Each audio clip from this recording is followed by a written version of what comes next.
జయం సినిమా ద్వారా తెలుగు ఇండస్ట్రీకి పరిచయం అయ్యి ఎంతో మంది అభిమానులను సొంతం చేసుకున్న హీరో నితిన్ రీసెంట్ గానే తండ్రి అయిన విషయం అందరికీ తెలిసిందే. అయితే 2020లో శాలిని కందుకూరిని పెళ్లి చేసుకున్నారు నితిన్.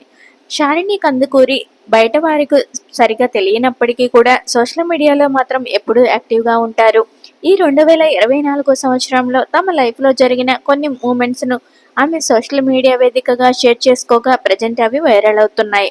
శాలినికి ప్రెగ్నెన్సీ టైం ఉన్నప్పుడు నుండి బేబీ బంప్ ఫొటోస్తో సహా బాబుతో ఆడుకుంటూ రీసెంట్గా జరుపుకున్న క్రిస్మస్ సెలబ్రేషన్స్కు సంబంధించి ఎన్నో అన్సీన్ ఫొటోస్ని ఆమె షేర్ చేసుకోగా నితిన్ ఫ్యాన్స్ ఈ ఫోటోలు చూసి పండగ చేసుకుంటున్నారు. ప్రజెంట్ తమ్ముడు రాబిన్ హుడ్ మూవీలతో మరోసారి మన ముందుకు రాబోతున్న నితిన్కు తండ్రిగా అలాగే మంచి భర్తగా కూడా తన యాక్టివిటీస్ను నిర్వహిస్తూ ప్రజెంట్ అభిమానుల హృదయాలను దోచుకోవడానికి ఈ 2025 సంవత్సరంలో మన ముందుకు రాబోతున్న నితిన్ కు హార్టీ కంగ్రాచులేషన్స్ తెలియజేస్తూ నితిన్ ఫ్యామిలీకి సంబంధించిన ఈ లేటెస్ట్ ఫొటోస్ మీరు కూడా చూసేయండి.